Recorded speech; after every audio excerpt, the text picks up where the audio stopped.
Ici, bonjour, ici Richard de Bessonnet pour Francophonie Amérique. Nous sommes en présence de Philippe Jacob Chadwick, auteur de Félinopholie.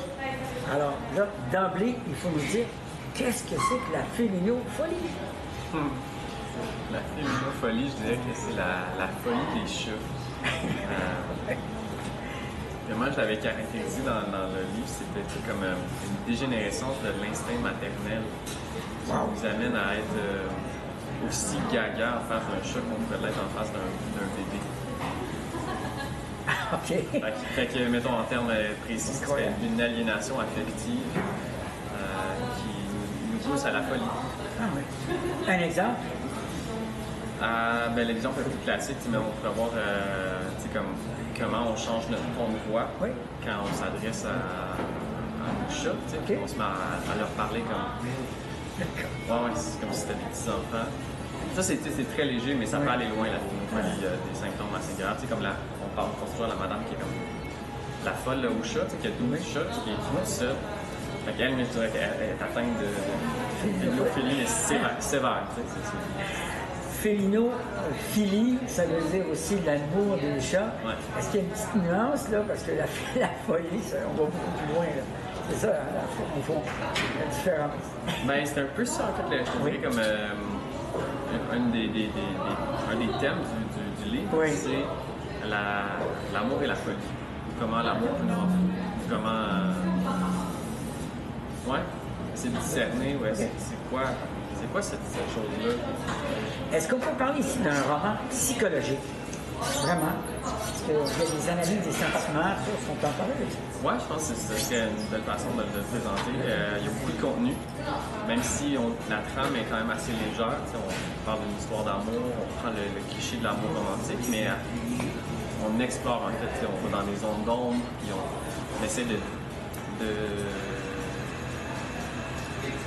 comme tu disais, vraiment d'offrir une proposition pour nous remettre en question sur c'est quoi l'amour romantique, puis mettons ce que je nomme comme étant l'institution du couple.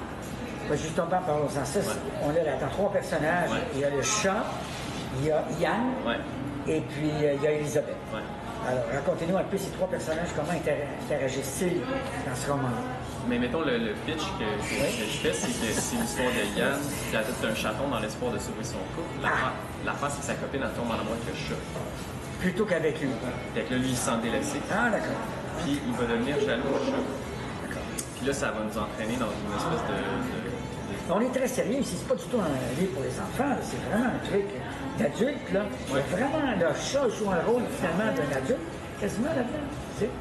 Mais le chat, comme je le verrais, c'est qu'en fait, il vient, tu sais, comme quand les gens ont des enfants. Bon, ben, ça fait sortir toutes sortes de dynamiques dans le couple qui étaient peut-être pas présentes avant.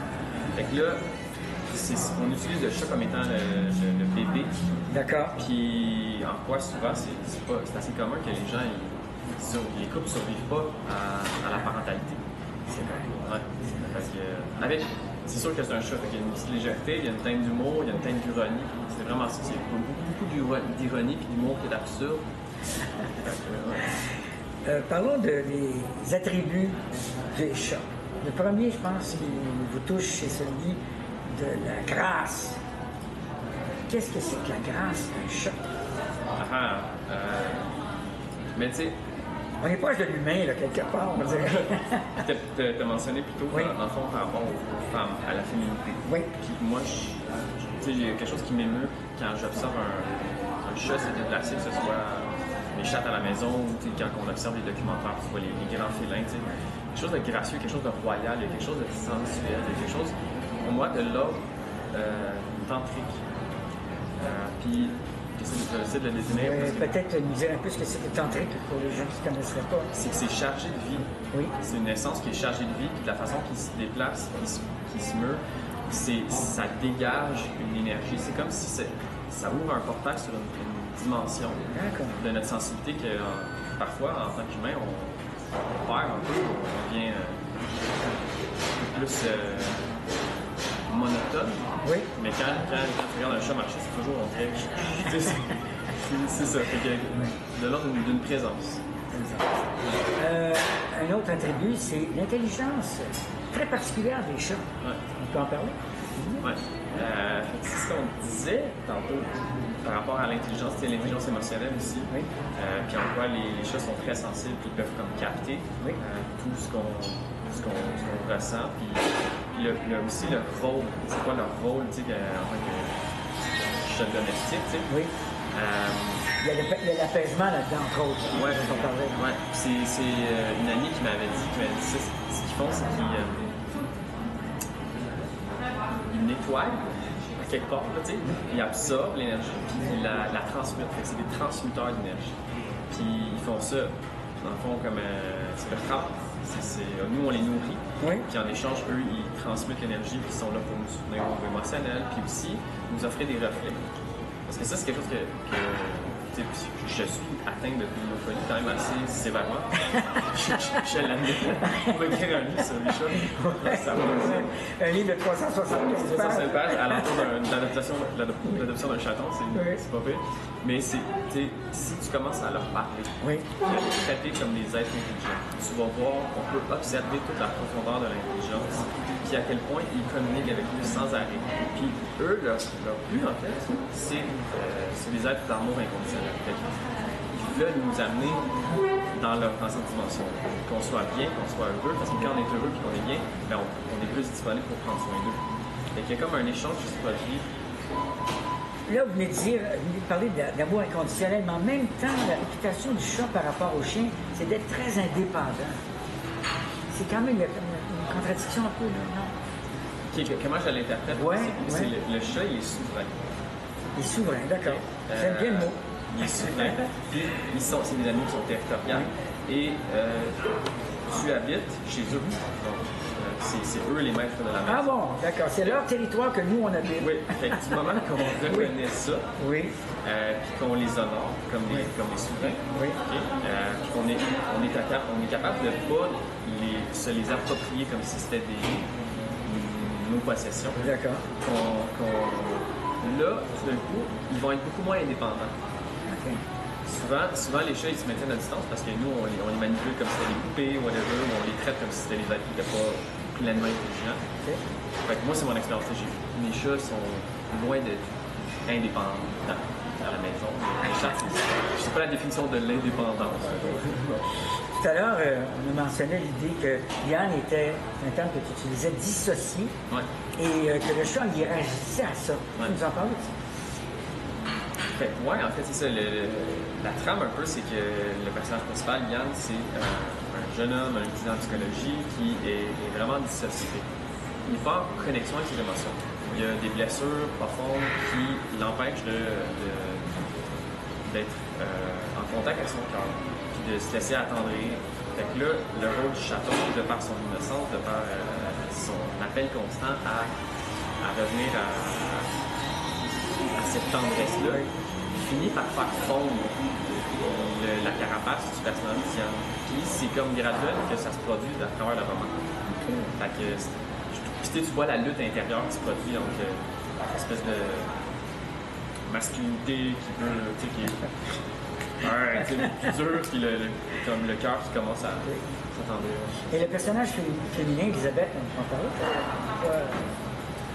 Oui, c'est ça. C'était intéressant de voir comme un peu, c'est un roman théâtral. Fait qu'il y a beaucoup de dialogue. Beaucoup de dialogue. Oui.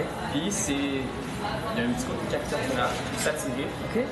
Fait que le personnage féminin représente un archétype qui est comme peut-être plus grand que le réel, dans le sens parce que c'est une femme qui n'est pas dans son pouvoir, qui est tellement éprise de ses émotions, ses sentiments, qu'elle n'a pas la capacité de détachement.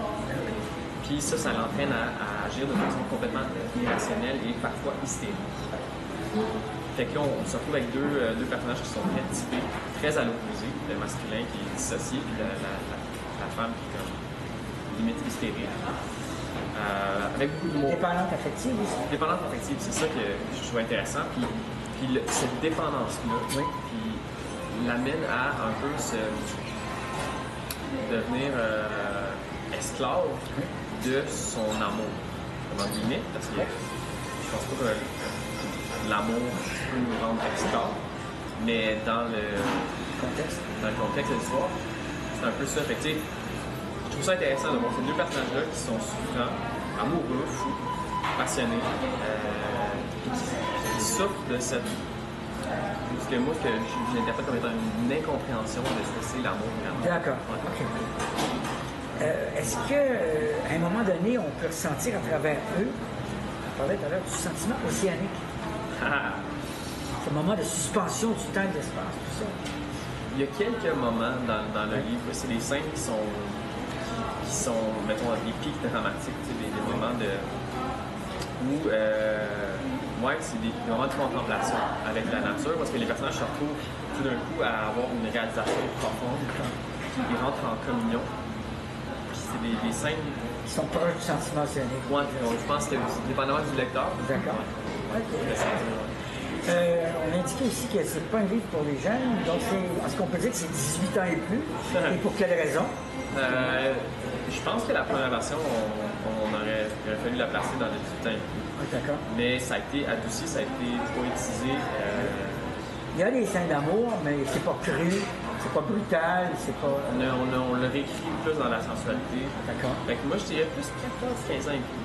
Ah oui, quand même. En fonction de la maturité, c'est vraiment du goût à adore.